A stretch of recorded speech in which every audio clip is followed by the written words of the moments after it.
இப்ப நேத்து பார்த்தோம் இல்லையா? இந்த உருவாக்கம், அதுக்கப்புறமா வந்து பொது வாக்கெடுப்பு, இதெல்லாம் நீங்க இன்னொரு வாட்டி பார்த்தீங்க ஒரு ரிவிஷன் மாரி குடுத்துடலாம். ஓகேவா? மதசார்பின்மை அரசுன்னு பாக்ஸ்ல குடுத்துருக்காங்க. அதுக்கான மீனிங் என்னன்னா, எந்த ஒரு மதத்தையும் அரச மதமா நம்ம இந்தியால வச்சில்ல. எல்லா மதமும் பொதுதான் அப்படின்ற மாரி இருக்கு. சோ மத சார்பு அரசா நம்ம கிடையாது. மத சார்பற்ற அரசுக்கு எக்ஸாம்பிள் இந்தியா. மத சார்பு அரசுக்கு எக்ஸாம்பிள் வந்து யாரு அப்படின்னு பாத்தீங்கன்னா, பாகிஸ்தானும் வாட்டிகன் அப்படின்ற 2 நகரமும். இப்ப நமக்கு ஓகே மேம். அரசியலமைப்புன்னு எப்படி உருவாச்சு அப்படின்னு நீங்க அதாவது அந்த கான்செப்ட் நம்ம அமெரிக்கால உருவாச்சுன்னு பார்த்திருப்போம். அங்க எப்படி உருவாச்சு அப்படின்னா, தேசிய இயக்கம் அந்த இயக்கம் வெற்றி அடைந்ததை தொடர்ந்துதான் என்ன பண்ணிருப்பாங்கன்னா, நமக்கு அரசியலமைப்பு உருவாக்கியிருப்பாங்க. அதுக்கப்புறமா பொது வாக்கெடுப்பு. ஏதாவது ஒரு பிரச்சனை வருது அப்படின்னா, அந்த பிரச்சனைய வந்து தனிநபர்கிட்ட வந்து போய் போய் கேட்டு அதுக்கான சொல்யூஷன் வந்து தேர்ந்தெடுப்பாங்க. இது வரைக்கும் இந்தியால பொது வாக்கெடுப்பு ஏதாவது ஒண்ணுத்துக்கு விட்டுருக்காங்க அப்படின்னா, இது வரைக்கும் விட்டது கிடையாது. அதுக்கான சிச்சுவேஷனும் ஏற்பட்டது கிடையாதுன்ற மாரி சொல்றாங்க. இப்ப நம்மள என்ன பண்ணுவாங்க அப்படின்னா, மக்களால தேர்ந்தெடுக்கப்பட்ட பிரதிநிதிகள் இருப்பாங்க இல்லையா?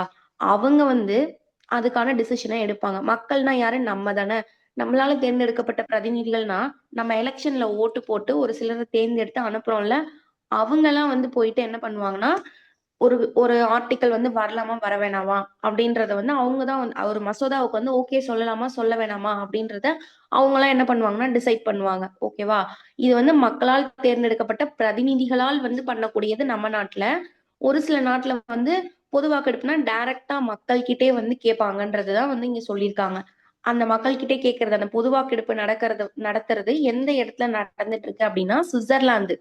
சுவிட்சர்லாந்து நேரடி மக்களாட்சிக்கு எடுத்துக்காட்டுன்னு கேட்டாலும் சுவிட்சர்லாந்து தான். சோ அதனால அவங்க வந்து பொது வாக்கெடுப்பு வந்து எடுத்துட்டு இருக்காங்க அங்க. அடுத்து என்ன பார்த்தோம்? ஒரு அரசமைப்பின் அம்சங்கள் அப்படின்னு சொல்லிட்டு ஒரு பேரா இருக்கும். அதுல எதுவும் இல்லம்மா. அதுக்கடுத்து இந்தியாவின் மதசார்பின்மை அப்படின்னு பார்த்தோம். நம் ஏன் ஏன்னா நம்ம வந்து எந்த அரச மதத்தையும் நம்மளுடைய அரசு வந்து எந்த ஒரு மதத்தையும் தன்னுடைய மதமா வச்சில்ல. அதனால இது ஒரு மத சார்பற்ற நாடுன்னு சொல்றாங்க. இந்த வார்த்தையை எப்ப சேர்த்தாங்க? 42வது சட்ட திருத்தம் 1976ல வந்து சேர்த்திருப்பாங்கன்னு பார்த்தோமா? இது யாரோட பீரியட் நீங்க பாத்தீங்கன்னா, இந்திரா காந்தி அவர்களுடைய பீரியடு. ஓகேவா? இதுக்கப்புறம் ஓகே அந்த டைம்ல எந்தெந்த வார்த்தைகளை சேர்த்தாங்க அப்படின்னா, நம்ம வந்து அந்த முகவுரையில வந்து ஒரு ஆர்டர் பார்த்திருப்போம். இறையாண்மை மிக்க சமதர்ம சமய சார்பற்ற மக்களாட்சி குடியரசுன்னு. இது முன்னாடி எப்படி இருந்துச்சு? 42 அதாவது 76க்கு முன்னாடி எப்படி இருந்ததுன்னு பாத்தீங்கன்னா, இறையாண்மை கொண்ட குடியரசு அப்படின்னு மட்டும்தான் இருந்துச்சு. அந்த 76வது 42வது சட்ட திருத்தம் 1976ல மீதி இருக்க நடுவுல இருக்க 3 இருக்கு இல்லையா? சமதர்ம, எஸ் மேம். மதசார்பற்ற மக்களாட்சி. இந்த 3த்தையும் என்ன பண்ணிருக்காங்கன்னா, ஆட் பண்ணிருக்காங்க. அது மட்டும் இல்லாம, நாட்டின் ஒற்றுமை அப்படின்னு இருந்த அந்த வேர்ட, நாட்டின் ஒற்றுமை மற்றும் ஒருமைப்பாடு அப்படின்னு மாத்திருக்காங்க. அப்ப என்னென்ன பண்ணிருக்காங்க? 2 கரெக்ஷன். ஒண்ணு, ஃபர்ஸ்ட் வந்து எப்படி இருந்துச்சுன்னா, இறையாண்மை கொண்ட குடியரசு அப்படின்னு இருந்தத, இறையாண்மை கொண்ட சமதர்ம, சமய சார்பற்ற மக்களாட்சி குடியரசுன்னு இன்க்ரீஸ் பண்ணிருக்காங்க. பிளஸ் நாட்டின் ஒற்றுமை அப்படின்றத வேர்ட நாட்டின் ஒற்றுமை மற்றும் ஒருமைப்பாடு அப்படின்ற வார்த்தைகளை சேர்த்திருக்காங்க. ஓகேவா? Okay ma'am. ஓகேமா. இதுக்கப்புறம் என்ன அப்படின்னு பாத்தீங்கன்னா, நம்ம வந்து 3ஆ பிரிஞ்சிருக்கோம். ஏன்னா ஒரு தனி நபர்கிட்ட அதிகாரம் இருக்கும்போது அவங்க தப்பா செயல்படுறதுக்கோ, நிறைய இப்ப லஞ்சம் வாங்கிட்டு அவங்களுக்கு ஃபேவரா பண்றதுக்கும் நிறைய வாய்ப்பு இருக்கு. அதனால என்ன பண்ணிருக்காங்கன்னா, பிரிச்சு குடுத்திருக்காங்க. 3ஆ நம்மள வந்து ஆட்சி செய்றவங்க 3ஆ வந்து பிரிஞ்சிருப்பாங்க. சட்டமன்றம், நிர்வாகம், நீதித்துறை அப்படின்னு சொல்லிட்டு 3ஆ வந்து பிரிஞ்சு நம்மள வந்து இது பண்ணிட்டு இருக்காங்க. இது வந்து என்னன்னா, இறுக்கமான தன்மை கொண்டதும் கிடையாது, நெகிழ்வுத்தன்மை கொண்டதும் கிடையாது அப்படின்ற மாதிரி நேத்து பார்த்தோம். வேணுன்றப்ப நம்ம என்ன பண்ணிக்கலாம், ரொம்ப அவசியம், எமர்ஜென்சின்னும் போது நம்ம என்ன பண்ணிக்கலாம்னா, சட்ட திருத்தமும் பண்ணிக்கலாம். தேவையில்லாம பண்ணும்போது அவங்க அனுமதிக்க மாட்டாங்க. அதுதான் நெகிழ்வுத்தன்மை பிளஸ் நெகிழாத்தன்மை. 2மே இருக்கு அப்படின்னு சொல்லியிருக்காங்க. அரசியலமைப்பின் தயாரிப்பு பணிகள்ல நம்ம என்ன பார்த்தோம்? அரசியலமைப்பு நிர்ணய சபை உறுப்பினர்கள் இருப்பாங்க. அவங்க என்ன பண்ணிருப்பாங்கன்னா, அரசமைப்பை வந்து எழுதினாங்க. அரசியல் நிர்ணய சபையின் முதல் கூட்டம் எப்ப நடந்துச்சுன்னு நம்ம அங்கே பார்த்துட்டோம். டிசம்பர் 9 1946ல கூடுச்சுன்னு பார்த்தோமா? இது வந்து பாகிஸ்தான் வந்து பிரிஞ்சுட்டாங்க. நம்ம சுதந்திரம் தர டைம்ல என்ன பண்ணிட்டாங்கன்னா, பாகிஸ்தான் தனியாவும், இந்தியா தனியாவும் என்ன பண்ணிட்டாங்கன்னா பிரிஞ்சுட்டாங்க. சோ அதுக்கப்புறமா இந்த அரசியல் நிர்ணய சபை எப்ப கூடுச்சு அப்படின்னு பார்த்தோம்னா, ஆகஸ்ட் 14 1947ல வந்து கூடியிருப்பாங்க. இதுக்கப்புறம் என்னன்னா, நம்ம அங்க 10ல பார்த்தோம் பார்த்தோம். 292 மாகாண பிரதிநிதிகள் அப்படின்ற மாதிரி. 389 பிரதிநிதிகள் வந்து அரசியல் நிர்ணய சபையில வருவாங்க அப்படின்றத ஃபர்ஸ்ட் பார்த்தோம். லோ ஸ்டாண்டர்ட்ல இருந்து ஏன்னா 389ன்றத நம்ம பார்த்துக்கிட்டே தான் வந்துட்டு இருக்கோம். 10th வரும்போது என்ன பார்த்தோம், அந்த 389 பேர் எங்க இருந்து வராங்க அப்படின்றத பார்த்தோம் இல்லையா? Yes ma'am. இப்போ வந்து அதுல மாகாண சட்டமன்றங்கள்ல இருந்து 292 பேர் வருவாங்கன்னு பார்த்தோம். அவங்கள மறைமுக தேர்தல் மூலயமா, அதாவது ஒற்றை மாற்று வாக்கு விகிதாச்சார பிரதிநிதித்துவம் சொல்லிட்டு நம்ம ஒண்ணு படிச்சிருப்போம் இல்லையா? அந்த மாதிரி மறைமுக தேர்தல் மூலயமா தான் என்ன பண்ணிருப்பாங்கன்னா, இந்த மாகாண சட்டமன்றங்கள்ல இருந்து உறுப்பினர் வந்திருப்பாங்க. எவ்வளவு பேரு? 292 பேரு. இப்ப வந்து இந்த நம்பர் வரைக்கும் தான். இப்ப 292 பேர் தான் வரணும் அப்படின்னு ஏன் டிசைட் பண்றாங்க அப்படின்னு பாத்தீங்கன்னா, நம்ம நாட்டுல இருக்க மொத்த மக்கள் தொகையில வந்து 10 லட்சம் பேருக்கு வந்து ஒருத்தர் அப்படின்ற மாதிரி தான் அந்த மாகாணங்கள்ல இருந்து வந்திருப்பாங்க. இது ஓகேவா? Okay ma'am. இதுக்கப்புறம் வந்து என்ன அப்படின்னு பாத்தீங்கன்னா, கேபினெட் மிஷன் என்று அழைக்கப்பட்ட பிரதானிய, அதாவது கேபினெட் மிஷன்னாலும் அமைச்சரவை தூதுக்குழுனாலும் ஒண்ணுதான். ஓகேவா? அவங்க தானே வந்து அரசியல் நிர்ணய சபை வந்து ஸ்டார்ட் பண்ணுங்கன்ற மாதிரி நம்ம கிட்ட சொல்லியிருப்பாங்க. அது மாதிரி ஞாபகம் வச்சுக்கோங்க. இது முடிஞ்சுதா? அதுக்கப்புறம் வரைவு குழு தலைவர் யாரு? வரைவு குழுவின் தலைவர் யாருமா? அம்பேத்கர். ஆமாமா, சூப்பர்மா, சூப்பர். வரைவு குழுவின் தலைவர் வந்து யாருன்னா அம்பேத்கர். இப்போ வந்து இதுல இருக்கவங்க வந்து ஜஸ்ட் ரீட் மட்டும் பண்ணிக்கோங்க. ஏன்னா இதுல இருக்கவங்களும் இப்ப இருக்கவங்களும் வேற வேற மாதிரி கொடுத்திருப்பாங்க இப்ப இருக்கிற புக்ல எல்லாம். இருங்க, நம்ம ஜஸ்ட் ஒரு வாட்டி இதுல பாத்துக்கலாம். ஆமா, நீங்க ஜஸ்ட் ஒரு வாட்டி ரீட் மட்டும் பண்ணிக்கோங்க. நான் யூடியூப்ல பார்த்து உங்களுக்கு சொல்றேன். இப்ப இருக்கிறவங்க கிடையாது, அப்ப இருந்தவங்க தான். ஆனா இதுல வந்து வேற வேற பேர் இருக்கும். நமக்கு வேற வேற பேர் கொடுத்து வச்சிருப்பாங்க. ஒரு ஒரு இடத்துலயும் டிஃபர் ஆகும். மொத்தமா எவ்வளவு பேர் இருந்தாங்கன்னு மட்டும் பார்த்து வச்சுக்கோங்க, அவ்வளவுதான். இப்ப இதுல நம்ம பாருங்களேன், 292 பேர் வந்து 10 லட்சத்துக்கு ஒருத்தர் அப்படின்ற மாதிரி வந்திருக்காங்கன்னு நம்ம பாத்துட்டோமா? இதுக்கப்புறம் பாருங்க, சுதேசி கிட்ட இருந்து 93 பேர். ஏதாவது டவுட்டாமா? இல்ல மேம். ஓகேமா. சுதேசி கிட்ட இருந்து 93 பேர் வருவாங்க இல்லையா? அவங்க வந்து அவங்களாம் எப்படி தேர்ந்தெடுத்திருப்பாங்க அப்படின்னு பாத்தீங்கன்னா, சுதேசி அரசுகள் வந்து தங்கள் பகுதியினுடைய உறுப்பினர்களை வந்து மக்கள் தொகை விகிதத்திற்கேற்ப அவங்களே வந்து தேர்ந்தெடுத்து அந்த 93 பேர் அனுப்பிடுவாங்க. நீ போ அப்படின்ற மாதிரி. அவங்க மக்கள் தொகை எவ்வளவு இருக்காங்களோ அந்தந்த இதுல இருந்து நீ போன்னு சொல்லிட்டு ஒரு 93 பேரை வந்து என்ன பண்ணிருப்பாங்கன்னா அனுப்பியிருப்பாங்க. அதுக்கப்புறம் மாகாண முதன்மையாளர்கள்னு சொன்னோம். அந்த மாகாணத்துல முதன்மையாளர்கள் யார் யாருன்னு நீங்க பாத்தீங்கன்னா, இந்து, முஸ்லிம், சீக்கியர் இதுல இருந்து ஒருத்தர் என்ன பண்ணிருப்பாங்கன்னா வந்திருப்பாங்க. சோ வந்து மக்கள் தொகை விகிதத்துல வந்து இந்த இடம் வந்து ஒதுக்கப்பட்டிருக்கு அப்படின்றத நம்ம இங்க மென்ஷன் பண்ணிருக்காங்க. இதுக்கப்புறம் என்ன? அரசியலமைப்பு நிர்ணய சபையினுடைய உருவாக்கம். நேத்து வந்து இது வரைக்கும் தான் நம்ம பார்த்திருந்தோம். ஓகேவா? தயாரிப்பு பணிகள் வரைக்கும் தான் பார்த்திருந்தோம். இப்ப அது ஒரு கிளான்ஸ் ரிவிஷன் பண்ணியிருக்கோம். ஓகேவா உங்களுக்கு? Okay ma'am. இப்ப வந்து என்னன்னா, அரசியல் நிர்ணய சபையினுடைய உருவாக்கம் அப்படின்னு பார்க்க போறோம். இப்போ ஃபர்ஸ்ட் என்ன பண்ணிருக்காங்கன்னா, 284 உறுப்பினர்கள் 26/11/1949 அன்று அரசியலமைப்பினை ஏற்று கையொப்பமிட்டு அரசியலமைப்பை வந்து நிறைவேற்றினாங்கன்னு சொல்றாங்க. இப்ப என்னன்னா வச்சுக்கோங்களேன், நம்ம இதுக்கு முன்னாடி நம்ம என்ன பார்த்திருப்போம்னா, 26ஆம் தேதி 11வது மாசம், அதாவது நவம்பர் மாசம் 26ஆம் தேதி 1949 அன்னைக்குதான் என்ன பண்ணாங்க, நம்மளுடைய அரசியலமைப்பை ஏத்துக்கிட்டாங்கன்ற ஒரு ஒரு கான்செப்ட் வந்து நம்ம 2 இடத்துலயுமே படிச்சிருப்போம். 6th படிச்சோம், 10th படிச்சோமா?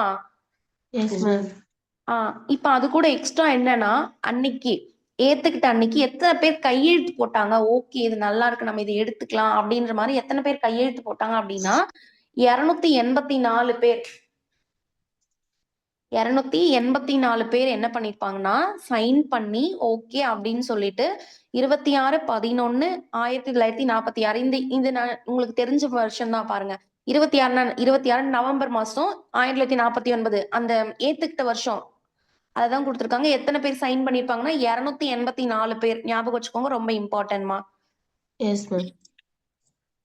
அதுக்கப்புறம் பாருங்களேன், ஃபர்ஸ்ட் கூட்டம் நமக்கு ஆல்ரெடி தெரியும். என்னது? 1946 டிசம்பர் மாசம் 9ஆம் தேதி வந்து ஃபர்ஸ்ட் கூட்டம், அரசியல் நிர்ணய சபையினுடைய முதல் கூட்டம் வந்து இங்க நடந்துச்சுன்னு சொல்றாங்க.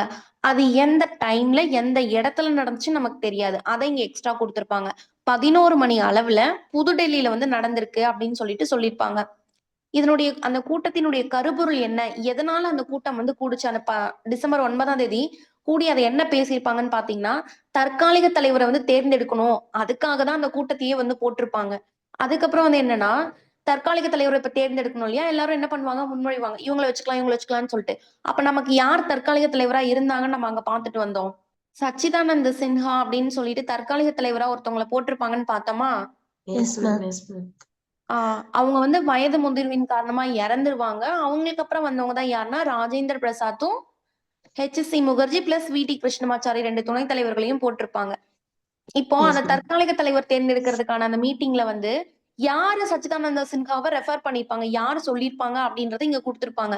ஆச்சாரியா ஜே.பி. கிருபாலினி அப்படின்றவங்க தான் டாக்டர் சச்சிதானந்த சின்ஹாவை வந்து தற்காலிக தலைவராக தலைமையேற்று நடத்தும்படி கேட்டுக்கொண்டார். ஓகேவா? Okay ma'am. இவர் தான் வந்து கிருபாலினி, ஆச்சாரியா ஜே.பி. கிருபாலினி. இவர் தான் வந்து என்ன பண்ணிருப்பாருன்னா ரெஃபர் பண்ணிருப்பாரு. நீங்க வந்து சச்சிதானந்த சின்ஹாவை வந்து போடுங்க தற்காலிக தலைவரா அப்படின்னு சொல்லிட்டு. அதுக்கப்புறம் என்ன அப்படின்னு பார்த்தோம்னா, அரசியலமைப்பு நிர்ணய சபையினுடைய இறுதி நிகழ்வான அரசியலமைப்பிற்கு ஒப்புதல் வழங்குறது. அது எப்ப நடந்துச்சு அப்படின்னு சொல்றாங்க. ஃபர்ஸ்ட் வந்து ஸ்டார்ட் பண்ணது முதல் கூட்டம் 1946 டிசம்பர் 9. அதுக்கப்புறம் 11 மணி அளவுல டெல்லியில நடக்குது. அந்த கூட்டத்துல தற்காலிக தலைவர் யாருன்னு தேர்ந்தெடுக்க போறாங்க. யாரு அப்படின்னு பாத்தீங்கன்னா, சொன்னது ரெஃபர் பண்ணது வந்து ஜே.பி. கிருபாலினி அப்படின்றவங்க என்ன பண்ணிருக்காங்கன்னா, நீங்க சச்சிதானந்த சின்ஹாவை போடுங்க அப்படின்னு சொல்லிட்டு சொல்லியிருக்காங்க. அதுபடி அவரும் தலைவரா ஆயிருக்காரு. அதுக்கப்புறமா அரசியல் நிர்ணய சபையினுடைய இறுதி ஓகே அரசியலமைப்புக்கு நம்ம ஒப்புதல் வழங்கிடலாம் அப்படின்னு சொல்லிட்டு பண்ணாங்கல்ல. அது என்னைக்கு நீங்க பாத்தீங்கன்னா ஜனவரி மாசம் 24ஆம் தேதி 1950 அன்னைக்கு என்ன பண்ணிருக்காங்கன்னா இந்த கூட்டம் வந்து திரும்பியும் கூடியிருக்கு. ஓகேவா? 26 அன்னைக்கு நம்ம என்ன பண்ணிட்டோம் நடைமுறைப்படுத்திட்டோமா? அதுக்கு வந்து ஒப்புதல் வழங்குறது எப்போ அப்படின்னு கேட்டீங்கன்னா 2 நாளைக்கு முன்னாடி 24 ஜனவரி 1950 அன்னைக்கு என்ன ஆச்சுன்னா இந்த கூட்டம் திரும்பியும் கூடுச்சு. ஆனா அதுக்கு தலைவரா சச்சிதானந்த சின்ஹா கிடையாது. ராஜேந்திர பிரசாத் தான் அந்த கூட்டத்துக்கு தலைமையேற்றிருக்காரு. 1950 ஜனவரி 24ஆம் தேதி நடந்த கூட்டத்துக்கு அது எதுக்காக கூடியிருக்காங்கன்னா அரசியலமைப்பிற்கு வந்து ஒப்புதல் வழங்குறதுக்காக கூடியிருக்காங்க. அதுக்கு யார் தலைமையா இருந்தாங்க அப்படின்னு பாத்தீங்கன்னா ராஜேந்திர பிரசாத் வந்து தலைமையேற்றிருக்காரு.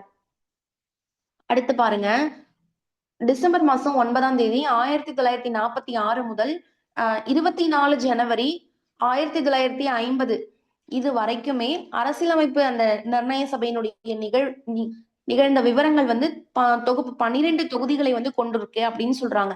இதுல என்ன சொல்லியிருக்காங்கன்னா ஃபர்ஸ்ட் கூட்டம் எப்ப நடந்துச்சு நமக்கு தெரியும். 9 டிசம்பர் மாசம் 1946 வந்து நடந்துச்சு. அதே லாஸ்ட் கூட்டம் அந்த ஒப்புதல் வழங்குற நிகழ்ச்சியா 24 ஜனவரி 1950 நடந்துச்சு. இப்ப ஃபர்ஸ்ட் கூட்டத்துக்கும் லாஸ்ட் கூட்டத்துக்கும் இடையில எத்தனை நடந்திருக்குன்றத அவங்க 12 தொகுதிகளா வந்து வெளியிட்டிருக்காங்க அப்படின்றத சொல்றாங்க. அதெல்லாம் நம்ம பார்க்க தேவையில்ல. ஃபர்ஸ்ட் என்ன லாஸ்ட் என்ன நடுவுல ஒரு வாட்டி வந்து 1947 ஆகஸ்ட் 14 ஒரு வாட்டி கூடியிருப்பாங்க பாகிஸ்தான் பிரிவினைக்கு அப்புறமா. இதை மட்டும் நீங்க ஞாபகம் வச்சுக்கிட்டா போதும். இது ஓகேவாமா? Okay ma'am. இப்ப நம்ம இதை மட்டும் இந்த அரசியலமைப்பின் உருவாக்கம் மட்டும் ஒரு வாட்டி ரிவிஷன் பண்ணிக்கலாம். 26 நவம்பர் 1949 அந்த டைம்ல எத்தனை பேர் சைன் பண்ணாங்கன்னு கேட்டாங்கன்னா 284 பேர் சைன் பண்ணி அந்த அரசியலமைப்பை அக்செப்ட் பண்ணிருப்பாங்க. அதுக்கப்புறமா என்னது இதனுடைய ஃபர்ஸ்ட் கூட்டம் அரசியல் நிர்ணய சபையினுடைய முதல் கூட்டம் வந்து எப்பன்னு கேட்டாங்கன்னா டிசம்பர் 9 1946 நடந்திருக்கும். என்னைக்கு எப்போ அப்படின்னா 11 மணி அளவுல டெல்லியில வந்து நடந்திருக்கு அப்படின்னு சொல்லியிருக்காங்க.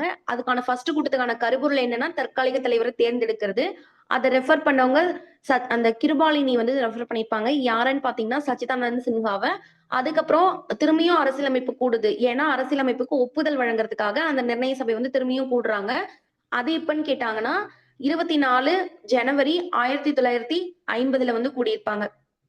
இதுக்கு தலைவரா ராஜேந்திர பிரசாத் இருக்காரு. இந்த ஃபர்ஸ்டுக்கும் லாஸ்டுக்கும் இடையில மொத்தமா நடந்த எல்லாத்தையும் 12 தொகுதிகளை நமக்கு தொகுத்து கொடுத்திருக்காங்க. இதுதான் இதுல இருக்கு. ஓகேவாமா? அடுத்து பாத்தீங்கன்னா ஓகேமா இந்திய அரசாங்க சட்டம் 1935 அப்படின்னு சொல்லிட்டு நீங்க ஒண்ணு பாத்திருப்பீங்க. இதுல ஒண்ணும் பார்க்க மாட்டோம். இது இங்கதான் புதுசா பார்ப்போம். நம்ம வந்து அரசியலமைப்பு எங்க இருந்து எடுத்தோம், அடிப்படை உரிமையை எங்க இருந்து ரெஃபர் பண்ணோம், கடமைகளை எங்க இருந்து எடுத்தோம், அப்புறம் டிபிஎஸ்பி எங்க இருந்து எடுத்தோம் 4 விஷயங்கள் நம்ம 10th பார்த்திருப்போம். அடிப்படை உரிமை எங்க இருந்து எடுத்திருப்போம்? அமெரிக்கா. சூப்பர்மா. அடிப்படை உரிமை அப்படின்றது வந்து அமெரிக்கால இருந்து நம்ம ரெஃபர் பண்ணி எழுதியிருப்போன்றத பார்த்தோமா? சோ இத மாதிரி எத்தனை இருக்கும். இப்ப நாடாளுமன்ற அரசு அப்புறம் வந்து நெருக்கடி காலத்துல வந்து இந்த மாதிரி அடிப்படை உரிமைகள் எல்லாம் பறிக்கப்படணும் 19 நிறுத்திடும் அப்படிலாம் சொன்னோம்ல. சோ இதெல்லாம் எங்க இருந்து ரெஃபர் பண்ணி எழுதியிருக்காங்க அந்த முக்கியமான விஷயங்கள் அப்படின்றத நம்ம இங்க பார்க்க போறோம். ஃபர்ஸ்ட் பாருங்க இந்திய அரசு சட்டம் இந்திய அரசாங்க சட்டம் வந்து 1935. இது என்னன்னா, இந்த 1935 வந்து இந்திய அரசாங்க சட்டம் அப்படின்னு சொல்லிட்டு ஒண்ணு போட்டிருப்பாங்க. இது பேரே வந்து அதுதான்.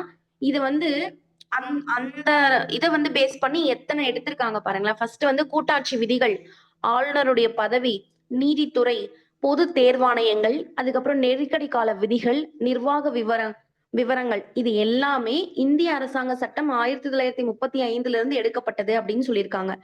திரும்பியும் பாருங்களேன், கூட்டாட்சி விதிகள் அப்படின்னா மத்திய அரசும் மாநில அரசும் கூட்டா சேர்ந்து பண்றாங்க. அதுக்கு என்னென்ன விதிகள் வேணும்ன்றத எப்போ இந்திய அரசாங்க சட்டம் 1935 தான் எடுத்திருக்காங்க. ஆளுநருடைய பதவி ஆர் என் ரவி இப்ப இங்க இருக்காரு இல்லையா, நமக்கு தமிழ்நாட்டினுடைய ஆளுநரா, அவருடைய பதவி வந்து எப்படி அப்படின்றத பத்தியும் நமக்கு 35 தான் அந்த இந்திய அரசாங்க சட்டம் 1935 கொடுத்திருக்காங்க. நீதித்துறை எப்படி இருக்கணும், அதுக்கடுத்து பொது தேர்வாணையங்கள் எப்படி இருக்கணும், நெருக்கடி கால விதிகள். நெருக்கடி கால விதிகள்னா என்னது, நமக்கு வந்து தேசிய அவசர நிலை போடுவாங்க, மாநில அவசர நிலை போடுவாங்க, அப்புறம் வந்து நிதிக்கான அவசர நிலை. அந்த மாதிரியான நெருக்கடி காலங்கள்ல வந்து என்னென்ன விதிகளை வந்து யூஸ் பண்ணணும்ன்றத வந்து கொடுத்துருக்காங்க. அடுத்து நிர்வாக விவரங்கள். இந்த நிர்வாகத்தை எப்படி வந்து, அதாவது நிர்வாக விவரங்கள்னா நம்ம வந்து மத்திய அரசு மாநில அரசுன்னு பார்த்திருப்போம் இல்லையா, அது நிர்வாகத்துக்கு அப்படின்ற மாதிரி ஒரு விவரங்களை வந்து எப்படி நடத்தணும்ன்றதுக்கான டெஃபினிஷன் வந்து இதுக்கு கொடுத்துருக்காங்கன்னு சொல்றாங்க. சோ இதெல்லாமே வந்து இங்கதான். இதுக்கு நம்ம ஒரு ஷார்ட்கட் வச்சு ஞாபகம் வச்சுக்கலாம். எப்படின்னா, நீங்க முதல்ல இதை வந்து நல்லா ரீட் பண்ணிக்கணும். இப்ப நான் வந்து ஷார்ட்டா இப்ப கூட்டா சேர்ந்து நிர்வாகம் பண்ணா அப்படின்னா, கூட்டா அப்படின்னா கூட்டாட்சி விதிகள், நிர்வாகம் அப்படின்னா நிர்வாக விவரங்கள், அந்த மாதிரி நீங்க வந்து ஃபுல்லா ஞாபகம் வச்சுக்கணும். ஜஸ்ட் அந்த ஃபர்ஸ்ட் லைன் மட்டும் நம்ம ஞாபகம் இருந்தா அந்த ஃபுல்லா உங்களுக்கு சொல்ல தெரியணும். அந்த மாதிரி நீங்க ஃபர்ஸ்ட் அதை ரெண்டு மூணு வாட்டி நல்லா ரீட் பண்ணிடுங்க. ரீட் பண்ணிட்டு இந்த ஷார்ட்கட்டை ஞாபகம் வச்சுக்கோங்க. அப்போ உங்களுக்கு ஈஸியா இருக்கும். இப்போ இந்திய அரசாங்க சட்டம் 1935க்கான ஷார்ட்கட் என்னன்னா, கூட்டா சேர்ந்து நிர்வாகம் பண்ணா நெருக்கடி வரும். சோ பொதுவான ஆளு அப்படின்னு நம்ம என்ன பண்ணுவோம், நெருக்கடி வந்துச்சுன்னா ஒரு பொதுவான ஆள் கிட்ட போவோமா, அது யாருன்னா ஆளுநர் தான். ஏன்னா அவர் தான் நல்லதா நீதி வழங்குவாரு அப்படின்னு சொல்லிட்டு சொல்றாங்க. ஓகேவா? கூட்டா சேர்ந்து நிர்வாகம் பண்ணா நெருக்கடி வரும். அப்போ பொதுவான ஆள் தான் நீதி வழங்குவாருன்னு நம்ம ஆளுநர் கிட்ட போவோம் அப்படின்னு ஞாபகம் வச்சுக்கோங்க. Okay ma'am. திரும்பி ஒரு வாட்டி சொல்லுங்க. கூட்டா சேர்ந்து நிர்வாகம் பண்ணா நெருக்கடி வரும். பொதுவான ஆள் கிட்ட போனாதான் நீதி வழங்குவாங்க அப்படின்னு சொல்லி நம்ம ஆளுநர் கிட்ட போறோம். ரிப்பீட் பண்ணுங்கப்பா. நிர்வாகம் பண்ணா நெருக்கடி வரும். பொதுவான ஆள் கிட்ட போனா தீர்வு கிடைக்குது, நீதி வழங்குவாங்கன்னு சொல்லிட்டு நீதி வழங்குவாங்கன்னு சொல்லி ஆளுநர் கிட்ட போவோம் மேம். சூப்பர்மா. இந்த மாதிரி ஞாபகம் வச்சுக்கோங்க. இப்ப கூட்டா சேர்ந்து அப்படின்னும் போது கூட்டாட்சியா, நிர்வாகம் அப்படின்னா நிர்வாக விவரங்கள், அடுத்து நெருக்கடி அப்படின்னா நெருக்கடி கால விதிகள், அடுத்து ஆளுநர் கிட்ட போனா அதாவது பொதுவான ஆளு அப்படின்னு பார்த்தோம்னா பொது தேர்வாணையங்கள், நீதி வழங்குவாங்கன்னா நீதித்துறை, அடுத்த ஆளுநர்னா ஆளுநருடைய பதவி பத்தி பேசியிருப்பாங்க. ஓகேவாமா? Okay ma'am. இந்த ஷார்ட்கட் பக்கத்துல எழுதி வச்சுக்கோங்க. அப்ப இது உங்களுக்கு இந்த இந்திய அரசாங்க சட்டம் 35 அப்படின்னா இந்த ஷார்ட்கட் ஞாபகம் வந்துடணும். அதுல ஃபுல்லா என்னென்ன வரும் அப்படின்றதையும் நீங்க படிச்சு ஞாபகம் வச்சுக்கணும். இது முடிஞ்சிருச்சா? அதுக்கடுத்து பாருங்களேன், பிரிட்டனு, அமெரிக்கால இருந்து என்ன எடுத்திருக்கோம், அயர்லாந்து, கனடா, ஆஸ்திரேலியா, ஜெர்மனி, அடுத்து வந்து சோவியத் யூனியன். சோவியத் யூனியன் தான் என்னது, ரஷ்யா. ஓகேவா? யுஎஸ்எஸ்ஆர்னு சொல்லிட்டு சம்திங் நம்ம அங்க பார்த்திருப்போம்ல, நான் கூட உங்களுக்கு குரூப்ல போட்டிருப்பேன். சோ அதுதான் சோவியத் யூனியன் சொல்லுவாங்க. அப்போ இப்ப ரஷ்யாவா இருக்கு. பிரான்ஸ், அடுத்து தென்னாப்பிரிக்கா, இந்த நாடுகள்ல இருந்தெல்லாம் நம்ம என்னென்னத்த கடன் வாங்கியிருக்கோம், அதாவது எடுத்திருக்கோம் அப்படின்றத நீங்க பாருங்க. ஃபர்ஸ்ட் நம்ம அமெரிக்கா பாத்துக்கலாம். இப்போ அமெரிக்கா அப்படின்னா நம்ம அடிப்படை உரிமை நமக்கு தெரியும். அதுக்கப்புறம் நீதியை வந்து சீராய்வாங்க. இப்போ நீங்க எப்படி ஞாபகம் வச்சுக்கிறீங்கன்னா வச்சுக்கோ, நீங்க வந்து வளர்ந்த நாடுகள் அதாவது முன்னேறிய நாடுகள்னா மோஸ்டா எல்லாருக்கும் ஞாபகம் வருது அமெரிக்கா மட்டும்தான். நிறைய நாடுகள் முன்னேறிட்டாங்க, ஆனா நமக்கு ஞாபகம் வருது அமெரிக்கா தான். இப்ப நம்ம எப்படி ஞாபகம் வச்சுக்கலாம்னா, அடிப்படை உரிமைகள் அப்படின்றத அமெரிக்கால இருந்து எடுத்திருக்காங்கன்னு நம்ம லோ ஸ்டாண்டர்ட்லயே படிச்சதுனால இங்க பிரச்சனை கிடையாது.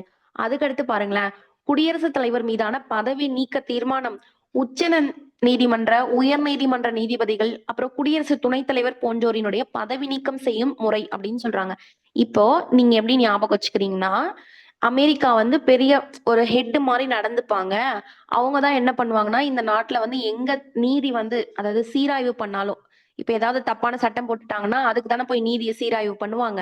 அப்போ அந்த மாதிரி நீதியை சீராய்வு பண்ணும்போது இவங்க எல்லாம் தப்பு பண்ணிருக்காங்கன்னு தெரிஞ்சிருச்சுன்னா, குடியரசுத் தலைவர், துணை குடியரசுத் தலைவர், உச்ச நீதிமன்ற, உயர் நீதிமன்ற நீதிபதிகள் யாரையுமே பார்க்க மாட்டாங்க. எல்லாரையும் பதவி நீக்கம் பண்ணிடுவாங்கன்னு ஞாபகம் வச்சுக்கோங்க.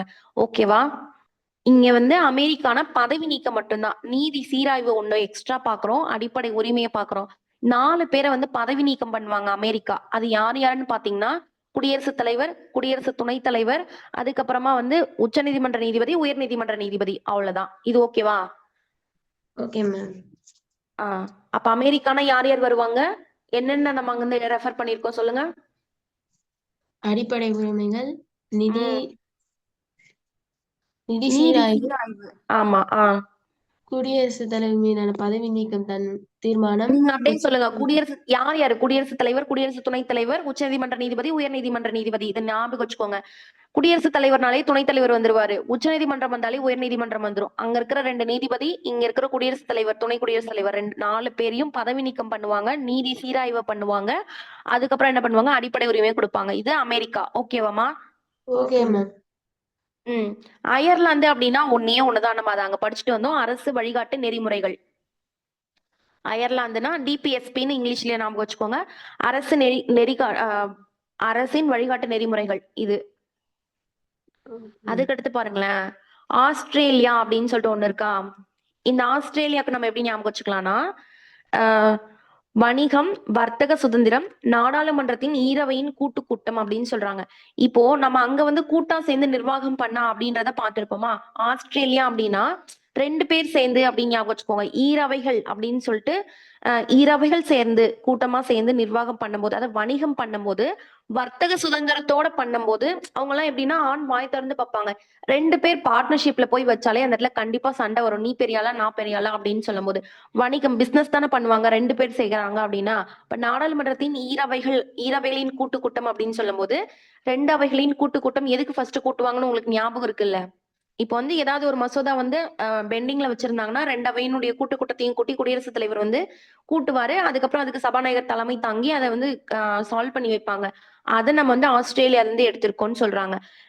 நாடாளுமன்றத்தின் ஈரவைகளின் கூட்டம். அப்ப 2 பேர் சேர்ந்து ஞாபகம் வச்சுக்கோங்க. ஈரவைகள் வரதால 2 பேர் சேர்ந்து வணிகம் பண்ணா, அதுவும் வர்த்தக சுதந்திரத்தோட பண்ணா, எல்லாரும் வந்து ஆண் வாய் திறந்து பார்ப்பாங்க அப்படின்னு ஞாபகம் வச்சுக்கோங்க. ஆஸ்திரேலியாக்கு வணிகம், வர்த்தக சுதந்திரம் பிளஸ் நாடாளுமன்றத்தின் ஈரவைகளின் கூட்டம். இந்த 3 தான். ஓகேவா? நீங்க இந்த ஷார்ட்கட் ஃபர்ஸ்ட் பக்கத்துல எழுதி வச்சுக்கோங்க.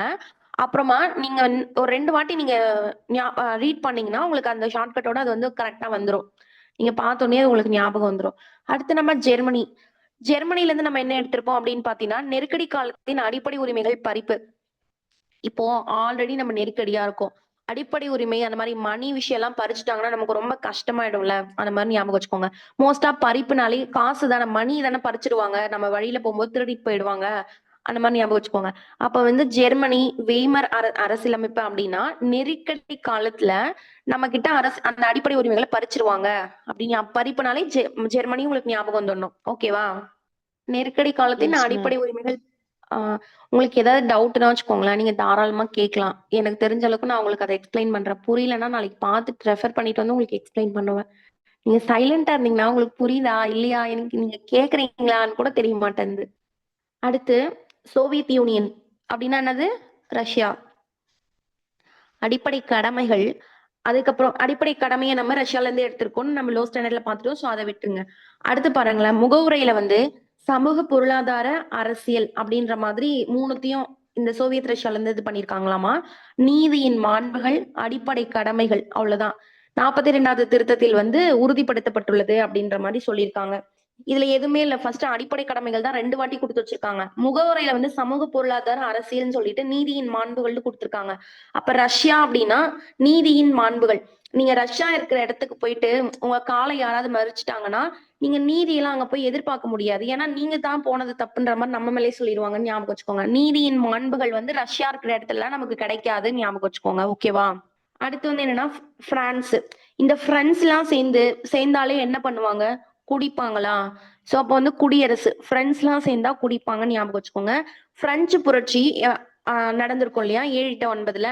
அப்போ சுதந்திரம், சமத்துவம், சகோதரத்துவம் இந்த 3மே வந்து என்ன பண்ணா வலுப்பெற்றுச்சு அப்படின்னு சொல்லிட்டு நம்ம லோ ஸ்டாண்டர்ட்ல அந்த பாக்ஸ்ல வந்து பார்த்துட்டு வந்திருப்போம். சோ உங்களுக்கு அது இங்க ஞாபகம் வந்துரும். அப்படி வரலன்னா நீங்க இன்னும் எப்படி ஞாபகம் வச்சுக்கலாம்னா ஷார்ட்கட்டாவே இந்த ஃப்ரெண்ட்ஸ் எல்லாம் இருக்கும்போது நம்ம அந்த காலேஜ் அந்த பீரியட்ல இருக்கும்போது நம்ம எப்படி இருப்போம்? சுதந்திரமா இருப்போம். எல்லாரையும் சமமா தான் பார்ப்போம். ஒரு பிரதர் சிஸ்டர் அந்த ஃபீல்ட்ல எல்லாரும் சிஸ்டர்ஸ் மாதிரியும் எல்லாரும் பிரதர்ஸ் மாதிரியும் அந்த மாதிரி தான் இருப்போம். ரொம்ப இப்ப பாய்ஸ் எல்லாம் சேர்ந்தாங்கன்னா போயிட்டு ஃப்ரெண்ட்ஸோட சேர்ந்து போய் குடிச்சிட்டு வந்துருவாங்க அப்படின்ற மாதிரி ஞாபகம் வச்சுக்கோங்க. சுதந்திரமா இருப்பாங்க, எல்லாரையும் சமத்துவத்தோட பார்ப்பாங்க. பிளஸ் வந்து சகோதரத்துவத்தோடயும் இருப்பாங்க. அதுக்கப்புறம் குடிக்கவும் செய்வாங்கன்ற மாதிரி ஞாபகம் வச்சுக்கோங்க.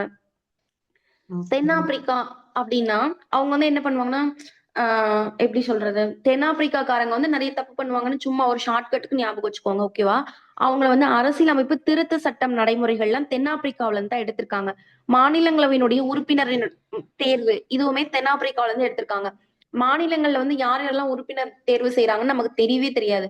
சோ அப்போ வந்து எப்படி வேணா அவங்க திருட்டுத்தனமா தேர்வு செஞ்சிருவாங்க மாநிலங்களவை உறுப்பினர்கள் அப்படின்ற மாதிரி ஞாபகம் வச்சுக்கோங்க. பிளஸ் அந்த அரசியலமைப்பினுடைய திருத்த சட்டம் இருக்குல்ல 368 வந்து யூஸ் பண்ணுவாங்கல்ல, அத வந்து நமக்கு எங்க தென்னாப்பிரிக்காவுல இருந்து எடுத்திருக்காங்கன்னு ஞாபகம் வச்சுக்கோங்க. 2 பாயிண்ட். ஒண்ணு மாநிலங்களவையினுடைய உறுப்பினர்களை தேர்ந்தெடுப்பாங்க. இன்னொன்னு வந்து என்ன அப்படின்னு பாத்தீங்கன்னா, அரசியலமைப்பினுடைய திருத்த சட்டம். அத வந்து இங்க இருந்து தான் தென்னாப்பிரிக்காவுல இருந்து எடுத்திருக்காங்க இந்த 2. ஓகேவா? Okay ma'am. இப்ப நம்ம என்னென்ன பார்த்திருக்கோம்? தென்னாப்பிரிக்கா பார்த்துட்டோம், பிரான்ஸ் பார்த்துட்டோம், சோவியத் யூனியன் பார்த்துட்டோம், அந்த ஜெர்மனி பார்த்துட்டோம். மணினானது நெருக்கடி நிலையில கரெக்ட்டா மணி அந்த அடிப்படை உரிமையை பறிச்சிருவாங்க. இது பார்த்துட்டோமா? ஆஸ்திரேலியா என்ன பார்த்தோம்? நம்ம வந்து ஈரவை 2 பேர் சேர்ந்து வணிகம் பண்ணி பிளஸ் வர்த்தக சுதந்திரத்தோட பண்ணா எல்லாரும் என்ன பண்ணுவாங்க? ஆண் வாய் திறந்து பார்ப்பாங்க. சோ 2 அப்படின்னா நாடாளுமன்றத்தினுடைய ஈரவை, மக்களவை, மாநிலங்களவை 2 பேரும் சேர்ந்து வணிகம் பண்றாங்கன்றத ஞாபகம் வச்சுக்கோங்க. இது முடிஞ்சிருச்சா? அடுத்து கனடா வந்து நீங்க படிக்க வேண்டாம். ஏன்னா அது கொஞ்சம் நெறைய இருக்கும். நீங்க மத்த எல்லாத்தையும் படிச்சுட்டீங்கன்னா, இந்த மீதி எது வந்தாலும் அது வந்து கனடா அப்படின்ற மாரி போட்டுடலாம். ஓகேவா? மீதி எல்லாத்தையும் ஒரு பாயிண்ட் விடாம நீங்க படிச்சுக்கோங்க. ஷார்ட்கட் வச்சோ, இல்ல மனப்பாடம் பண்ணியோ படிச்சுக்கோங்க. மீதி எல்லாமே நம்ம ஆல்மோஸ்ட் படிச்சுட்டோம். கனடாவ தவிர, அயர்லாந்து அரசு வழி காட்டு நெறிமுறைகள் பார்த்துட்டோமா? அமெரிக்காவும் பார்த்துட்டோம். பிரிட்டன் அப்படின்னா வச்சுக்கோங்களேன், நாடாளுமன்ற அரசு. யாருமே வந்து நாடாளுமன்றத்துக்குள்ள போம்போது ஃப்ரீயாலாம் முடியாது. அது ஒருத்தரா இருந்தாலும் சரி, இல்ல எத்தன பேர் நீங்க போனாலுமே வந்து, ஆ என்ன அப்படின்னா, நாடாளுமன்றம் வந்து ஸ்டார்ட் ஆகும்போதே நீங்க வந்து போயிடணும். இடையில இடையிலலாம் முடியாது அப்படின்னு ஞாபகம் வச்சுக்கோங்க. அதுதான் சட்டம் அப்படின்னு போட்டு வச்சிருக்காங்க. இதுதான் நாடாளுமன்றத்தினுடைய செயல்முறைகள். இப்ப எப்படி நம்ம ஞாபகம் வச்சுக்கலாம்னா, நீங்க வந்து நாடாளுமன்றத்துக்கு உள்ள போறீங்க. நீங்க தனியா தான் ஒன்லியா தான் போயிட்டு இருக்கீங்க. ஓகேவா? அந்த நாடாளுமன்றத்தினுடைய செயல்முறைகள் ஸ்டார்ட் ஆகறதுக்கு முன்னாடியே நீங்க அந்த இடத்துல போயிடணும். இடையில இடையிலலாம் போக்கூடாது. அப்படி அதுதான் வந்து அவங்க சட்டமா போட்டிருக்காங்க. யார் ஒருத்தவங்க வந்தாலும் அந்த செயல்முறைகள் நாடாளுமன்றத்தினுடைய செயல்முறைகள் ஸ்டார்ட் ஆகறதுக்கு முன்னாடியே வந்துடணும். இடையில இடையில வரக்கூடாதுன்னு சொல்லிட்டு ஒரு சட்டத்தை வந்து போட்டு வச்சிருக்காங்கன்னு ஞாபகம் வச்சுக்கோங்க. ஓகேவா? Okay ma'am.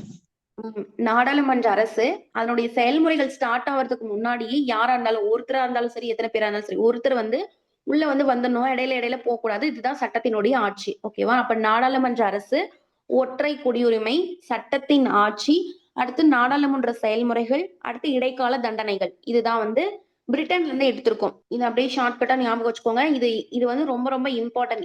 எதை எதை நம்ம எங்கெங்க இருந்து எடுத்திருக்கோம் அப்படின்றது ரொம்ப இம்பார்ட்டன்ட். இது ஃபுல்லாவே நீங்க மெமரைஸ் பண்ணிக்கோங்க. அப்படி இல்லைன்னா உங்களுக்கு தெரிஞ்ச ஏதாவது ஷார்ட்கட் வச்சு நீங்க ஞாபகம் வச்சுக்கோங்க.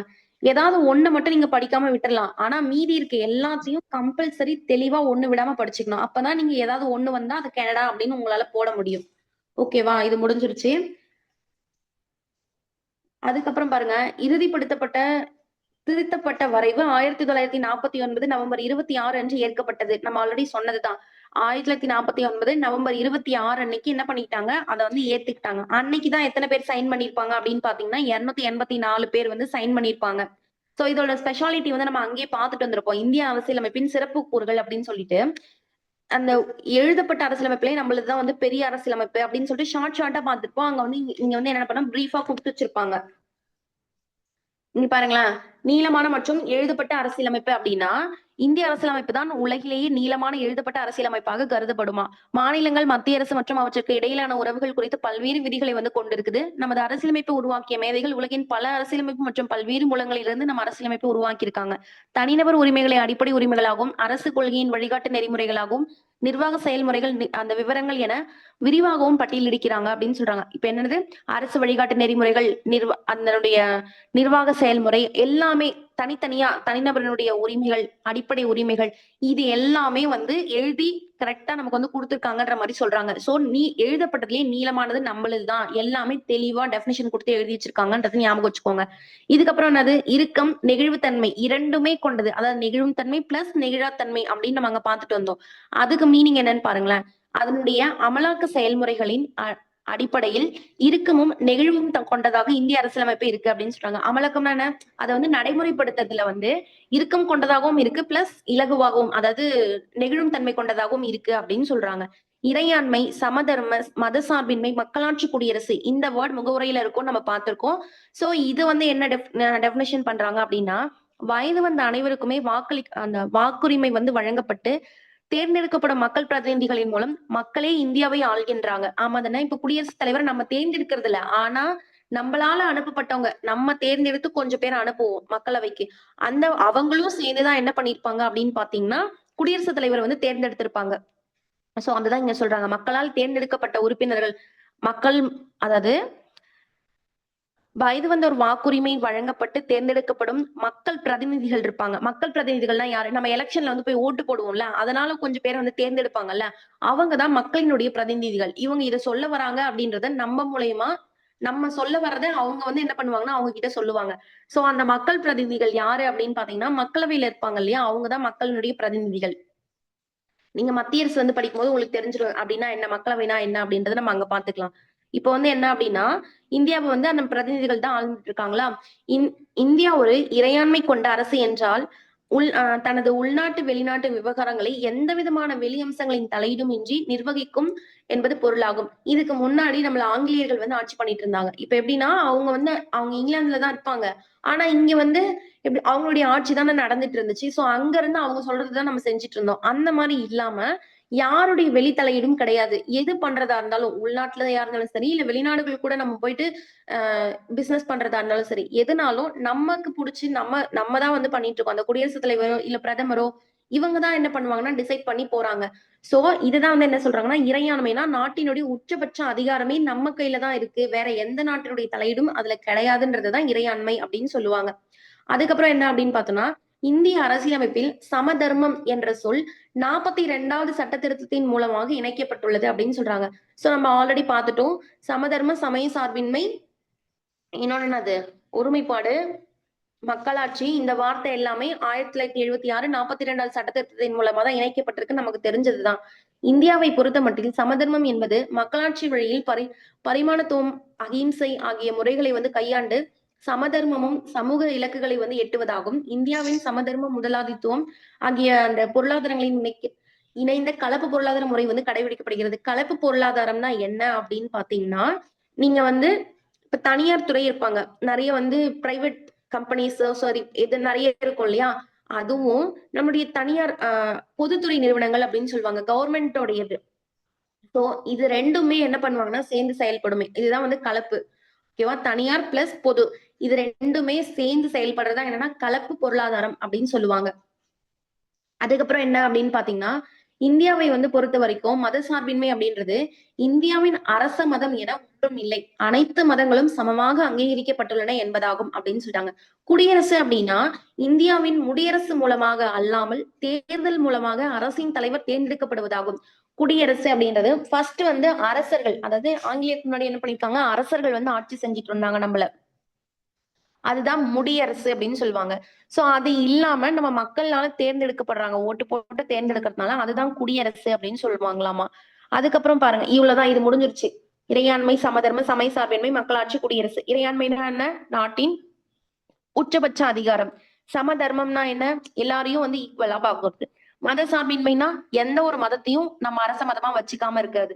மக்களாட்சினா மக்களாலதான் நம்ம ஆட்சி செய்யறோம், யாரும் வெளிநாட்டு இதெல்லாம் வந்து கிடையாது. குடியரசு அப்படின்றது ஃபர்ஸ்ட் முடியாட்சி இருந்துச்சு, இப்ப அப்படி கிடையாது, எலெக்ஷன் மூலயமா நம்ம தேர்ந்தெடுக்கிறதால அது பேர் குடியரசு அப்படின்னு சொல்றாங்க. இது முடிஞ்சுதா? அதுக்கப்புறம் பாருங்க, நாடாளுமன்ற ஆட்சி முறை அப்படின்னா என்னன்னா, அமைச்சரவை குழு செயல்பாடுகளை நாடாளுமன்றம் கட்டுப்படுத்துவதனால் இந்த நாடாளுமன்ற ஆட்சி முறை என அழைக்கப்படுகிறது. இப்போ அமைச்சர்கள்லாம் என்ன பண்ணிருப்பாங்க, நிர்வாகம் பண்ணிட்டு இருப்பாங்களா, நிர்வாகம், சட்டமன்றம், நீதினு 3ஆ பிரிச்சிருப்பாங்க. இந்த அமைச்சர்கள் எல்லாம் என்ன பண்ணுவாங்கன்னா, ஏதாவது சட்டம் போடுறதோ ஏதாவது பண்றதுலாம் என்ன பண்ணிட்டு இருந்திருப்பாங்க. நம்மள கேட்கறதுக்கு ஆளே இல்லைன்ற மாதிரி இருக்கும்போது, நாடாளுமன்றத்துக்கு கீழே வந்து நாடாளுமன்றம் வந்து நான் இருக்க உங்களை கொஸ்டின் பண்றதுக்கு அப்படின்ற மாதிரி நாடாளுமன்றத்துல, அதாவது சட்டம் போடுவாங்க இல்லையா நாடாளுமன்றம். ஐயோ, ஒரே நிமிஷம் இருங்களா. இதோ இங்க இங்க பேஜ் நம்பர் 10 பாருங்க, எடுத்துட்டீங்களா? Yes ma'am. அதுல பாருங்க, குடியரசுத் தலைவர், மாநிலங்களவை, மக்களவை இப்படின்னு பிரிச்சு வச்சிருக்காங்களா? இது எதுக்குள்ள வருது? நாடாளுமன்றத்துக்குள்ள வரும். நாடாளுமன்றம்னா சட்டம் போடும். இவங்க இவங்க வந்து இந்த அவையில இருப்பாங்கம்மா. நாடாளுமன்றம் அப்படின்னா அவங்களுக்கு கீழ இது வந்து சட்டமன்றத்துக்கு கீழ வரும். நிர்வாகம், சட்டமன்றம், நீதித்துறைன்னு 3ஆ பிரிச்சிருப்பாங்களா? நிர்வாகத்துல வந்து குடியரசுத் தலைவர், துணை குடியரசுத் தலைவர், அப்புறமா வந்து பிரதமர், அதுக்கப்புறம் மத்த அமைச்சர்கள் எல்லாருமே வருவாங்க. அதுக்கு அடுத்து இருக்கிறது சட்டமன்றம். சட்டமன்றத்துல வந்து யாருன்னா நாடாளுமன்றம் அப்படின்ற ஒரு பாயிண்ட் போட்டு குடியரசுத் தலைவர், மாநிலங்களவை, மக்களவை இப்படின்னு 3ஆ பிரிச்சு வச்சிருப்பாங்க. இப்போ அந்த நிர்வாகத்துல யாராவது ஏதாவது மிஸ்டேக் பண்ணாங்க அப்படின்னா, இந்த நாடாளுமன்றம் போயிட்டு அவங்கள கொஸ்டின் பண்ணும். புரியுதாம்மா? எஸ். புரியலையா? இப்ப நம்ம 3ஆ பிரிச்சு வச்சிருக்கோம்னு வச்சுக்கோங்களேன். அந்த 3த்துல யாராவது ஒருத்தர் தப்பு பண்ணா, நடுவுல இருக்கவங்க போய் கொஸ்டின் பண்ணுவாங்கன்னு ஃபர்ஸ்ட் ஒரு பேசிக் ஞாபகம் வச்சுக்கோங்க. இப்போ 3 அந்த யாரு? சட்டமன்றம், நிர்வாகம், நீதி அப்படின்னு பார்த்தோமா? நிர்வாகம் பண்றவங்க யாரு? குடியரசுத் தலைவர் அவங்கலாம் வந்து வருவாங்க. இப்போ மத்திய அரசுன்னு இருக்குன்னு வச்சுக்கோங்களேன். அத வந்து எப்படி பிரிப்பாங்கன்னா எக்ஸ்கியூஸ் மீ. நிர்வாகம், சட்டமன்றம், நீதித்துறைன்னு பிரிப்பாங்கம்மா. இந்த நிர்வாகத்துல வந்து யார் இருப்பாங்கன்னா, குடியரசுத் தலைவர், துணை குடியரசுத் தலைவர், பிரதமர், அமைச்சர் குழு. இவங்க எல்லாருமே நிர்வாகத்துல வந்து அடங்கிருவாங்க. ஓகேவா? சட்டமன்றம் அப்படின்னா, அதுக்கு சட்டம் போடுறவங்க தான் சட்டமன்றம். அது யாரு அப்படின்னு பாத்தீங்கன்னா, மத்தியில நாடாளுமன்றம் அப்படின்ற ஒரு அமைப்பு தான் என்ன பண்ணுவாங்கன்னா, சட்டத்த வந்து போடுவாங்க. சோ அதுல மாநிலங்களவை, மக்களவை அப்படின்னு பிரிச்சு வச்சிருப்பாங்க. அதுக்குன்னு சில உறுப்பினர்கள் வந்து இருப்பாங்க. இப்போ நிர்வாகத்துல ஏதாவது ஒரு மிஸ்டேக் நடக்குது. குடியரசுத் தலைவரோ, துணை குடியரசுத் தலைவரோ இவங்க ஏதாவது ஒண்ணு பண்றாங்க அப்படின்னா இவங்களுடைய சேலரி பத்தி எல்லாமே பாத்துக்க கூடியது யாருன்னு கேட்டீங்கன்னா, இந்த நாடாளுமன்றம் தான். இது ஓகேவா? Okay ma'am. அவ்வளவுதான். இப்ப நம்ம எது வரைக்கும் பாத்துட்டு மேம் இருக்கோமா? 10th குடுத்துருக்காங்க மேம். 10th புக்ல குடுத்திருக்காங்களா? மத்திய அரசுல குடுத்திருக்காங்களா? ஆமா மேம். அதுல நடுவண் அரசுல ஆமா குடுத்துருக்காங்க மேம். அந்த எப்படி பிரிச்சு எத்தனை உறுப்பினர்கள் வராங்க? ஆமாமா. அதுல குடுத்திருப்பாங்க. நம்ம மத்திய அரசு பார்க்கும்போது நடுவண் அரசு, மத்திய அரசு எல்லாமே ஒண்ணுதாம்மா. நம்ம மத்திய அரசு பார்க்கும்போது அந்த வந்து நம்ம டீட்டெயிலா பாத்துக்கலாம். ஜஸ்ட் இப்ப உங்களுக்கு புரியறதுக்காக நான் சொன்னேன். நீங்க வந்து கான்செப்ட்ட வந்து சரிங்க ஓரளவுக்கு மேம். புரிஞ்சுக்கோங்க. நீங்க அந்த லெசன் எல்லாம் படிக்கும்போது ஓகே நம்ம இன்டர் கனெக்ட் பண்ணிக்கலாம். நம்ம அங்க படிச்சோம்ல ஓகே அது இதுதான், அது இதுதான் அப்படின்ற மாதிரி படிச்சுக்கலாம். சோ ஃபர்ஸ்ட் படிக்கிறது வந்து நீங்க கொஞ்சம் ஆர்வமா இருப்பீங்களா? அதனால வந்து இங்க இருக்கிறத நம்ம சொல்லிட்டோம்னா, இதுதான் பேஸ். இத நீங்க ஞாபகம் வச்சுக்கிட்டீங்கன்னா, அது கூட நம்ம என்ன பண்ணிக்கலாம், இன்டர் கனெக்ட் பண்ணிக்கலாம். அங்க வந்து இன்னும் டீடைல்டா குடுத்திருப்பாங்க. இப்ப மத்திய அரசுனா அத 3ஆ பிரிச்சிருப்பாங்க. சட்டமன்றம், நிர்வாகம், நீதித்துறை அதுல யார் யார் ஆ, வருவாங்க, அது எல்லாமே அங்க நல்லா டீடைல்டா இருக்கும். அங்க பாத்துக்கலாம். ஆமா ma'am. Yes ma'am. Okay ma'am. இது முடிஞ்சிருச்சா? நாடாளுமன்ற ஆட்சி முறை அப்படின்றது என்னன்னா, நம்மள வந்து நாடாளுமன்றம் தான் கண்ட்ரோல் பண்ணுது. யார? அமைச்சரவை குழுவ. அமைச்சரவை குழு ஏதாவது மிஸ்டேக் பண்ணிட்டாங்கன்னா, அவங்கள வந்து நாடாளுமன்றம் அவங்க வந்து கட்டுப்படுத்துவாங்க. அதனால இத நாடாளுமன்ற ஆட்சி முறை அப்படின்னு சொல்றாங்க. நாடாளுமன்ற முறையில அரசின் நிர்வாகம் நாடாளுமன்றத்துக்கு வந்து கட்டுப்படுது அப்படின்னு சொல்றாங்க. அந்த அரசு இருக்காங்க இல்லையா? அவங்க வந்து நாடாளுமன்றத்துக்கு கட்டுப்பட்டு தான் நடந்துட்டு இருக்காங்க அப்படின்றாங்க. அப்புறம் பெரும்பான்மை உறுப்பினர்களின் ஆதரவு நீடிக்கும் வரை அந்த அரசு வந்து நீடித்திருக்கும். குடியரசுத் தலைவரின் பதவிக்காலம் 5 ஆண்டுகள் ஆகும். இப்ப மக்களவை இருக்காங்க, இல்ல நம்மளுடைய முதலமைச்சர் இருக்காங்கன்னு வச்சுக்கோங்க. நான் ஜஸ்ட் நம்ம தமிழ்நாட்டுக்கு சொல்றேமா, இது வந்து மொத்தமாவே அவங்க சொல்லியிருப்பாங்க. தமிழ்நாட்டுல வந்து இப்போ நம்மளுடைய முதலமைச்சர் இருக்காங்க அப்படின்னா, அவங்க வந்து அவங்களுடைய பதவி காலம் அப்படின்னா 5 வருஷம் அப்படின்றது வந்து ஒரு ஒரு நிர்ணயம் இல்லாத ஒண்ணு. கண்டிப்பா 5 வருஷம் அவங்க இருந்தே ஆகணும் அப்படி கிடையாது. இப்போ நம்ம எலெக்ஷன்ல அவங்களுக்கு ஓட்டு போட்டு அவங்கள போயிட்டு இப்ப அவங்க ஜெயிச்சுட்டாங்க. இப்ப ஸ்டாலின் ஜெயிச்சிருக்காருன்னு வச்சுக்கோங்களேன். ஒருவேளை ஸ்டாலின் வந்து ஸ்டாலினுமே அந்த குறிப்பிட்ட ஒரு இடம் சொல்லுவாங்க. இப்ப நமக்கு வந்து எவ்வளவு இடம் இருக்கும்னா 143 சம்திங் ஏதோ இருக்கும். எத்தனை எத்தனை தொகுதிகளோ நம்ம தமிழ்நாட்டுல இருக்கும். அந்த தொகுதிகள்ல பாதிக்கு மேல வந்து வாங்கியிருக்கணும் சம்திங் ஏதோ சொல்லியிருப்பாங்க. அப்போ அதுக்கும் யாருமே அந்த ஜெயிக்கிற ஸ்டேஜுக்கு போவே இல்லைன்னா குடியரசுத் தலைவர் ஆளுநர் அவங்க மாதிரி வந்து யார் வேணா அவங்க விருப்புரிமை அதிகாரத்துல வந்து அடுத்து இருக்கவங்கள வர சொல்லுவாங்க. இப்போ இப்ப ஸ்டாலின் ஜெயிச்சிட்டாரு ஓகேவா? அங்க போயிட்டாரு. போனதுக்கு அப்புறமா அவரே வந்து ஃபுல்லா ஓட்டு வாங்காம கொஞ்சம் பார்ட்னர்ஷிப்ல நீங்களும் விஜயும் வந்து சேர்ந்து நம்ம வந்து கொஞ்சம் கொஞ்ச நாள் வந்து முதலமைச்சரா இருந்துக்கலாம் அப்படின்ற மாதிரி என்ன பண்ணிருக்காங்கன்னா கூட்டா சேர்ந்து போயிருக்காங்க. திடீர்னு வந்து அவங்க 2 பேருக்கும் சண்டை வந்து பிரிஞ்சு போயிடுறாங்க. அப்ப அவங்க கிட்ட அந்த பெரும்பான்மை வந்து இருக்காது. ஓகேவா? அந்த எலெக்ஷன்ல வந்து வின் பண்றதுக்கான அந்த பெரும்பான்மை வந்து போயிடும். சோ அப்ப எதிர்க்கட்சியா இருக்கவங்க என்ன பண்ணுவாங்கன்னா, இவங்க கிட்ட பெரும்பான்மையே இல்ல. இவங்க வந்து இந்த மாரி பொய் சொல்லிட்டு இங்க இருக்கிறாங்க அப்படின்னு சொல்லிட்டு போயிட்டு கேஸ் அதாவது நாடாளுமன்றத்துக்கிட்ட சொல்லுவாங்க. அப்ப நாடாளுமன்றம் என்ன பண்ணும்னா, உங்ககிட்ட பெரும்பான்மை இல்லன்னு வந்து சொல்றாங்க. நீங்க வந்து இந்த டைம்க்குள்ள என்ன பண்ணணும்னா, நீங்க அந்த பெரும்பான்மைய வந்து வளர்த்துக்கணும் அப்படின்ற மாதிரி சொல்லுவாங்க. இப்ப நம்ம எப்படி நம்ம இப்ப மத்திய அரசு பார்த்துட்டு இருக்கோமா? மத்திய அரசுல மொத்தமா 545 இடங்கள் இருக்கும். ஓகேவா? 545ல 2 பேர் குடியரசுத் தலைவரால் நியமனம் பண்ணுவாங்க. மீதி இருக்கவங்க எவ்வளோ? 543 பேரு. ஓகேவா? Okay ma'am. இதுல பெரும்பான்மை அப்படின்னா 272 இடத்த அவங்க வின் பண்ணணும். அந்த 543ல 272 இடங்களை அவங்க வின் பண்ணணும். அப்படி வின் பண்ணாதான் அவங்க என்ன பண்ணுவாங்க ஒரு இடத்துக்கு அதாவது ஒரு முதலமைச்சராவோ அந்த மாதிரி ஆவாங்க. நான் எக்ஸாம்பிளுக்கு தான் முதலமைச்சர்னு சொல்றேன், எக்ஸாக்டா கிடையாது. அந்த வின் பண்ணாதான் அவங்க அந்த மாதிரி போவாங்கன்றதுக்காக ஒரு எக்ஸாம்பிளுக்கு சொல்றேன். ஓகேவா? Okay ma'am. புரியுதா? இப்போ வந்து மொத்த தொகுதிகள்னு இப்ப 545 நான் சொல்றேன்னா, மக்களவையில 545 இடங்கள் இருக்குமா? அதுல ஆஹ் 543 பேரை நம்ம தான் ஓட்டு போட்டு தேர்ந்தெடுத்து அனுப்புவோம். மீதி இருக்க 2 பேர் வந்து யாரு அப்படின்னா, குடியரசுத் தலைவர் வந்து அவங்கள வந்து நியமிப்பாங்க.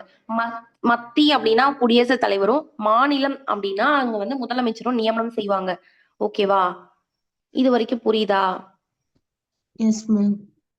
ஆஹ் இப்போ நீங்க எலெக்ஷன் ஓட்டு போடுறோம்லமா, அவங்க எப்படி ஜெயிச்சிட்டேன்னு அறிவிக்கிறாங்க. அவங்க வந்து இத்தனை சீட்டுன்னு இருக்கும். அத்தனை இடத்த வந்து அவங்க வின் பண்ணாதான் அவங்க ஜெயிச்சிட்டேன் அப்படின்னு சொல்ல முடியும். ஆமாவா இல்லையா? நான் இப்போ ஒரு ஃபார் எக்ஸாம்பிளுக்கு சொல்றேமா, ஒரு 100 இடங்கள் இருக்குன்னு வச்சுக்கோயேன். அதுல 51 இடங்கள் வின் பண்ணா மட்டும்தான் நான் வந்து முதலமைச்சரா ஆக முடியும். ஆனா என்னால 51 இடத்த வின் பண்ண முடியல. நான் வந்து ஒரு 45, 30 சில்லற வந்து நான் வின் பண்ணியிருக்கேன். நீங்க வந்து ஒரு 20 வச்சிருக்கீங்கன்னு வச்சுக்கோங்க. நான் வந்து உங்ககிட்ட கன்வின்ஸ் பண்றேன். நம்ம 2 பேரும் சேர்ந்தா நமக்கு 51 பிளஸ் வந்துடுது. நம்ம 2 பேரும் சேர்ந்து முதலமைச்சர் ஆயிடலாம்.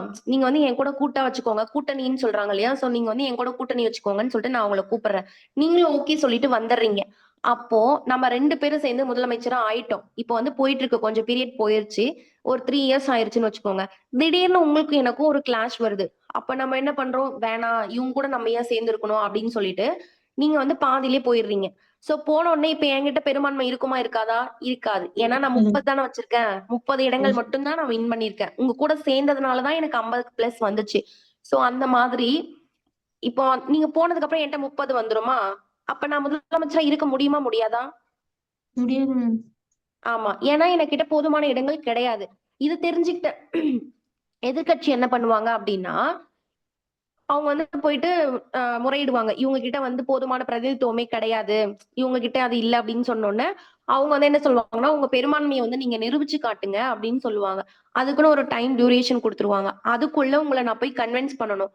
அப்படி இல்லன்னா என்னுடைய பதவிய வந்து என்னுடைய ஆட்சியே வந்து கலைச்சிருவாங்க. ஓகேவா? நீங்க வந்து உங்களுக்கு முதலமைச்சரா இருக்க முடியாதுன்னு சொல்லிட்டு, அதுக்கடுத்து பெரும்பான்மையில யார் இருக்காங்களோ அவங்கள வர வச்சு இது பண்ணுவாங்க. புரிஞ்சுதா இது? Yes ma'am. சரி வாங்க, போக போக அதெல்லாம் புரிஞ்சிரும். கொஞ்சம் கொஞ்சமா எல்லாமே நீங்க அங்கங்க படிக்கும்போது இதுதான் அப்படின்ற மாதிரி உங்களுக்கு ஞாபகம் வந்துரும். இது பேஸ் தான். அப்படி சும்மா ஞாபகம் வச்சுக்கோங்க. நம்ம பின்னாடி படிக்கும்போது உங்களுக்கு இன்னும் நல்லா ஞாபகம் வரும். இப்ப இது முடிஞ்சிருச்சா? நாடாளுமன்றத்துக்கு அது கட்டுப்பட்டதுன்னு சொல்லிட்டாங்க. நாடாளுமன்றத்தின் பெரும்பான்மை உறுப்பினர் ஆதரவு இருக்கும் வரைதான் அந்த அரசு நீடிக்கும். பெரும்பான்மைனா என்ன? அதுதான் சொன்னேன். இப்ப நாடாளுமன்ற பெரும்பான்மை அப்படின்றது 272. 543ல 272ன்றது பெரும்பான்மை. வின் பண்றதுக்கான அந்த இது அப்படின்னு ஞாபகம் வச்சுக்கோங்க. சீட்டு. இப்போ அந்த பெரும்பான்மை ஆதரவு இருக்க வரைக்கும் தான் அவங்க என்ன பண்ணுவாங்கன்னா அந்த அரசு வந்து நீடிக்கும். குடியரசுத் தலைவரினுடைய பதவி காலம் வந்து 5 வருஷம். இந்த இடைக்காலத்தின் அவர் நிர்வாக தலைவராகவும் அரசமைப்பினுடைய தலைவராகவும் செயல்படுவார். இது ரொம்ப இம்பார்ட்டன்ட். நிர்வாக தலைவர் யாரு அப்படின்னு கேட்டாலும் குடியரசுத் தலைவர் தான். அரசியல் அமைப்பு தலைவர் யாரு அப்படின்னு கேட்டாங்கன்னா அதுவும் குடியரசுத் தலைவர் தான். ஞாபகம் வச்சுக்கோங்க. நிர்வாக தலைவர் பிளஸ் அரசியலமைப்பு தலைவர் ரெண்டுமே குடியரசுத் தலைவர் தான். இருந்த போதும் பிரதமரே உண்மையான நிர்வாக தலைவர் ஆவார். அத அமைச்சரவை குழுவுக்கு வந்து இந்த பிரதமர் தான் தலைமை வகிப்பாராம். மக்களவை வந்து பல்வேறு பொறுப்புகளை வழங்கியிருக்கு அப்படின்னு சொல்லியிருக்காங்க. இதுல என்னன்னா, நீங்க வந்து நிர்வாக தலைவர்னு யாருன்னு கேட்டாங்கன்னா குடியரசுத் தலைவர் தான் போடணும். அரசியலமைப்பின் தலைவர் யாருன்னு கேட்டாங்கனாலும் குடியரசுத் தலைவர் தான் போடணும். ஆனா அந்த உண்மையான நிர்வாக தலைவர் யாரு, உண்மை அப்படின்ற ஒரு வேர்டு வந்துருச்சுன்னா அந்த இடத்துல நீங்க என்ன பண்ணணும்னா பிரதமர் போடணும். ஓகேவா? நார்மலா நிர்வாக தலைவர்னா குடியரசுத் தலைவர். உண்மையான நிர்வாக தலைவர் யாரு அப்படின்னா அது வந்து நம்மளுடைய பிரதமர். ஆமா. இது முடிஞ்சதா? இவங்க வந்து அமைச்சரவை குழு இருப்பாங்கல்ல, இவரும் பிரதம அமைச்சர் அப்படின்னு தான் நம்ம சொல்லுவோம். அமைச்சர்களுக்கு ஒரு குழு இருக்கும். கல்வித்துறை அமைச்சர், நிதி அமைச்சர் அந்த மாரி வந்து சொல்லுவாங்க இல்லையா? அந்த அமைச்சர்கள்ல தலைவரா இருக்கக்கூடியவர் தான் பிரதமர். இதுதான் ஒரு கான்செப்ட். ஓகேவா? அதுக்கப்புறமா அமைச்சரவை வந்திருக்காங்கல்ல, அவங்க வந்து மக்களவைக்கு நெறைய பொறுப்பு வகிப்பாங்க அப்படின்ற மாதிரி சொல்லியிருக்காங்க. அமைச்சரவைக்கு மக்களவை பல்வேறு பொறுப்புகள வந்து வழங்கியிருக்காங்களாமா. இது முடிஞ்சுச்சா? அதுக்கடுத்து வந்து என்னன்னாக்கா, ஒற்றை குடியுரிமை. ஒற்றை குடியுரிமைன்னா நான் ஆல்ரெடி சொன்ன மாரி தான். நம்ம வந்து ஒரு இந்திய குடிமகள் அப்படின்றதுனால, நம்ம தமிழ்நாட்டுல வசிக்கிறதால தமிழ்நாட்டு குடிமகள் அப்படின்னு நமக்கு குடுக்க மாட்டாங்க. ஃபுல் இந்தியாவுக்கும் இந்திய குடிமகள். மாநிலத்துக்கு மாநிலம், மாவட்டத்துக்கு மாவட்டம்லாம் நமக்கு வந்து சாரி மாநிலம் சொல்லிட்டேன். மாவட்டத்துக்கு மாவட்டம்லாம் தனித்தனியா நமக்கு வந்து என்ன பண்ணுவாங்க? குடுக்க மாட்டாங்க. தமிழ்நாடுன்றதுக்கு தனியா ஒண்ணும் குடுக்க மாட்டாங்க. அந்த மாரி தனித்தனியா குடுக்காம, நம்ம இந்தியா ஃபுல்லும் ஒரே குடியுரிமை குடுக்கறதுனால, அது வந்து ஒற்றை குடியுரிமை அப்படின்னு சொல்லியிருப்பாங்க. அடுத்து வந்து வயது வந்தோர் வாக்குரிமை. வயது வந்து ஒரு வாக்குரிமை அப்படின்னா, நம்ம வந்து ஒருத்தரும் 18 வயசு வந்தோனே போய் ஓட்டு போடுறோம் இல்லையா? அதுதான் வயது வந்தோர் வாக்குரிமை அப்படின்னு சொல்லியிருப்பாங்க. சுதந்திரமான ஒருங்கிணைந்த நீதி அமைப்பு அப்படின்னா, நீதித்துறை வந்து யார் தப்பு பண்ணாலும் சரி, தப்பான சட்டங்கள் போட்டாலும் சரி, உடனே போய் கொஸ்டின் பண்ணுவாங்க. அது சுதந்திரமானது. அதுக்கப்புறம் இதுதான் வந்து சொல்லியிருப்பாங்க. இந்தியாவில் இயங்கும் நீதி அமைப்பு அதன் செயல்பாடுகளின் நிர்வாக தலையீடு அல்லது நாடாளுமன்ற சட்டமன்றங்களின் தலையீடோ இல்லாமல் நிர்வாக தலையீடும் இருக்காது. பிளஸ் நாடாளுமன்றமா இருக்கலாம், சட்டமன்றமா இருக்கலாம். அதனுடைய தலையீடும் இல்லாமல் ஒரு தன்னாட்சி அமைப்பா சுதந்திரமா வந்து என்ன பண்ணுவாங்கன்னா இயங்குவாங்க. ஒருங்கிணைந்த இந்திய நீதி அரசு அமைப்பின் உச்சநீதிமன்றம் தலைமை அமைப்பாகவும் அதன் கீழே உயர் நீதிமன்றங்கள், கீழமை நீதிமன்றங்கள், துணை நீதிமன்றங்கள் அப்படின்னு சொல்லிட்டு இருக்கும். அப்ப நம்ம வந்து ஃபர்ஸ்ட் இப்போ நீங்க உங்களுக்கு அடிப்படை உரிமை மறுக்கப்பட்டுச்சுன்னா டைரக்டா எங்க போலாம் அப்படின்னு பார்த்தோம்னா உச்சநீதிமன்றத்துக்கு போலாம்னு சொல்றோம். ஏன்? ஏன்னா இருக்கிறதுலே வந்து ஃபர்ஸ்ட் ஒரு மெயின் லாஸ்ட் அப்படின்னா அது வந்து என்னன்னா உச்சநீதிமன்றம் தான். அதுக்கு மேல நீங்க மேல்முறையீடு போக முடியுமானா போக முடியாது. ஏன்னா இருக்கிறதே உச்சநீதிமன்றம் மட்டும்தான். அதுக்கு கீழ இருக்கிறது வந்து உயர் நீதிமன்றம், கீழமை நீதிமன்றம், மாவட்ட நீதிமன்றம் அந்த மாதிரி நெறைய இருக்கும். இப்ப மாவட்ட நீதிமன்றத்துக்கு போயிட்டு உங்களுக்கு வந்து நியாயம் கிடைக்கலன்னா நீங்க உயர் நீதிமன்றத்துக்கு போலாம். உயர் நீதிமன்றத்துக்கு போய் உங்களுக்கு நியாயம் கிடைக்கல, எனக்கு இது வந்து சாட்டிஸ்பேக்ஷனா இல்ல அப்படின்னா நீங்க உச்ச நீதிமன்றத்துக்கு போலாம். உச்ச நீதிமன்றத்துக்கு மேல எங்கேயாவது போக முடியுமானா போக முடியாது. அதான் லாஸ்ட். புரிஞ்சுதா? அதான் சுதந்திரமான ஒருங்கிணைந்த நீதி அமைப்புனா அவங்க யாருக்கும் கட்டுப்பட மாட்டாங்க. தப்புனா தட்டி கேட்பாங்க அப்படின்னு ஞாபகம் வச்சுக்கோங்க. அடிப்படை உரிமைகள். அடிப்படை உரிமைகள் அப்படின்னு பாத்தீங்கன்னா, இந்திய அரசியலமைப்பு வழங்கியுள்ள சட்டங்களில் குறிப்பிடத்தக்க அம்சங்கள் அடிப்படை உரிமைகளாகும். அவை மீறப்பட முடியாதவை. நெருக்கடி காலங்களில் குறிப்பிட்ட அடிப்படை உரிமைகளை 20, 21 தவிர விலக்கி வைக்கலாம். அப்போது அசாதாரணமான காரணங்களுக்காக திருத்தப்படலாம். அடிப்படை உரிமைகள் மீறப்படும் போது நீதிமன்றங்கள் தலையிட்டு அவற்றினை வந்து செயல்படுத்துகிறது அப்படின்னு சொல்லிட்டு அடிப்படை உரிமைகளுக்கு ஒரு ஒண்ணு இது கொடுத்திருக்காங்க. அடுத்து கல்வி உரிமை அப்படின்னு பாத்தீங்கன்னா இந்திய அரசியலமைப்பின் 86வது சட்ட திருத்தத்துல 2002 அரசியலமைப்பு பகுதி 21A வந்து 6 முதல் 14 வயது வரையுள்ள அனைத்து சிறார்களுக்கும் இலவச கட்டாய கல்வி வழங்குவதை அடிப்படை உரிமையாக என்ன பண்ணிருக்காங்கன்னா போட்டிருக்காங்க. இதை அமலாக்கும் வகையில் மாநிலங்களின் அந்த விதிகளை வந்து வகுத்து வச்சிருக்காங்களாமா. அது என்ன அப்படின்னு பாத்தீங்கன்னா சிறார் இலவச கட்டாய கல்வி சட்டம் எப்ப அப்படின்னா 2009 சட்டம் 2009. ஓகேவா? சிறார் இலவச கல்வி அந்த இலவச கட்டாய கல்வி சட்டம் அப்படின்றது எப்போ 2009. இது கொஞ்சம் இம்பார்ட்டன்ட்மா. சிறார் இலவச கட்டாய கல்வி சட்டம் எப்போன்னா 2009. ஓகேவா? இது வந்து உறுப்பு 21 ஏவின் கீழ் வழங்கப்படும் அடிப்படை உரிமைகளை நிறைவேற்றும் வண்ணம் இயற்றப்பட்டதுன்னு சொல்லியிருக்காங்க. அவ்வளவுதான். அரசு வழிகாட்டு நெறிமுறைகள் அப்படின்னா டிபிஎஸ்பி இது 4வது பகுதியில வச்சிருக்காங்கன்றத மட்டும் சொல்லியிருப்பாங்க. இது வந்து அரசு வந்து கடைபிடிக்கணும் அப்படின்றது அது ஒரு நெறியா இருக்கும். நீங்க செய்யுங்க அப்படின்ற மாதிரி ஒரு ரெக்வஸ்டா கொடுப்பாங்கன்ற மாதிரி ஞாபகம் வச்சுக்கோங்க. அடிப்படை கடமைகள்னா 42வது சட்டத்தின் மூலமா திருத்தி நமக்கு வந்து கொடுத்திருப்பாங்க. இது வந்து 4A 51A அப்படின்ற ஒரே ஒரு பிரிவை மட்டும் கொண்டுள்ள அடிப்படை கடமை அப்படின்னு சொல்றாங்க. ஒவ்வொரு இந்தியனும் பின்பற்ற வேண்டிய ஒரு அறத்தை வந்து இதை சொல்லும் அப்படின்னு சொல்லியிருக்காங்க. கூட்டாட்சி அல்லது ஒற்றையாட்சி அப்படின்னா ரெண்டுமே நம்ம வச்சிருக்கோம். எப்படின்னா இந்தியா வந்து ஒரு சிதைக்க முடியாத ஒன்றியமும் அதாவது மத்திய அரசும் ஒன்றியம் மத்திய அரசு நடுவண் அரசு எல்லாமே என்னது ஒண்ணுதான். சிதைக்க முடியாத மாநில அரசும் கொண்ட சிதைக்க முடியாத மத்திய அரசு சிதைக்கத்தக்க மாநிலம் கொண்ட ஒரு ஆட்சி முறையை வந்து நம்ம வச்சிட்டு இருக்கோமா. அதாவது நெருக்கடி காலத்தின் ஒற்றை ஆட்சி குணாம்சம் கொண்டது என்பதை இது வந்து குறிக்குது அப்படின்னு சொல்றாங்க. நெருக்கடி காலம்னா என்னன்னா 352 இருக்கு இல்லையா? 352 தேசிய அவசர நிலை இருக்குல்ல அத வந்து போட்டுட்டாங்கன்னா, மத்திய அரசு தான் அத போட முடியும். ஏன்னா, குடியரசுத் தலைவர் தான் 352 போடுவாரா? அப்ப மாநிலத்தில ஏதாவது ஒரு இப்ப தமிழ்நாட்டுல போட்டுட்டாங்கன்னு வச்சுக்கோங்க 352 இவங்க வந்து தேசிய அவசர நிலைன்றது இந்தியா ஃபுல்லா தான் போட முடியும். 356 போட்டுட்டாங்கன்னு தமிழ்நாட்டுக்குன்னு வச்சுக்கலாம். 356 நம்ம தமிழ்நாட்டுக்கு போட்டாங்கன்னா, நம்ம தமிழ்நாட்டுல இருக்க அந்த இப்ப ஸ்டாலினா இருக்கட்டும், மத்த அமைச்சர்கள் எல்லாரையும் என்ன பண்ணுவாங்கன்னா, ஜெயில்ல போட்டுருவாங்க. அப்போ ஒற்றை ஆட்சி தானே. மத்திய அரசு தானே எல்லாத்தையும் பாத்துக்குது. அப்ப அந்த இடத்துல நம்ம என்ன பண்ணுவோம்? ஒற்றை ஆட்சி குணாம்சத்துல வந்துருவோம் அப்படின்னு சொல்றாங்க. அப்ப இரட்டை ஆட்சி அதாவது கூட்டாட்சி முறையும் இருக்கும். பிளஸ் ஒற்றை ஆட்சி முறையும் இருக்கு அப்படின்னு சொல்ற மாரி சொல்றாங்க. அடுத்து நீதி சீராய்வு சமநிலை நாடாளுமன்ற மேலாதிக்கம் அப்படின்றது குடுத்திருப்பாங்க. இங்க டைம் ஆயிடுச்சு 3 நிமிஷம் தான் இருக்கு. உங்களுக்கு இது ஏதாவது டவுட் இருக்கா? இப்போ இந்த லெசன் பொறுத்த வரைக்கும் நம்ம இயர்லாம் படிக்கிறோம்ல. இப்ப நம்ம சிறார் இலவச கட்டாய கல்வி சட்டம்னு சொல்லிட்டு ஒண்ணு பார்த்திருப்போம் 2009. இது ரொம்ப இம்பார்ட்டன்ட்.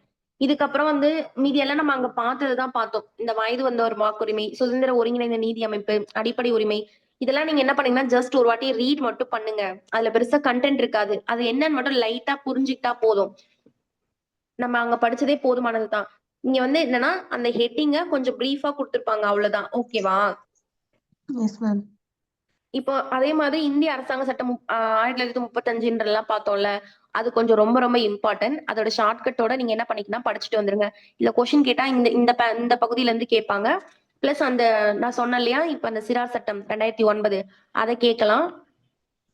அதுக்கப்புறம் இந்த மதசார்பின்மைக்கு வந்து எக்ஸ்ட்ரா இப்ப நம்ம என்னெல்லாம் படிச்சோமோ, அதெல்லாம் மட்டும் நீங்க கொஞ்சம் ஞாபகம் வச்சுக்கிட்டா போதுமானதுதான். இப்ப 292 மாகாணம்னா அதுல வந்து 10 லட்சத்துக்கு ஒருத்தர் எடுப்பாங்க அப்படின்றத பார்த்தோம். அந்த மாதிரி இருக்கும்ல. அத மட்டும் கொஞ்சம் இந்த கிருபாலினி இதெல்லாம் வந்து கொஞ்சம் கொஞ்சம் ஞாபகம் வச்சுக்கோங்க போதும்.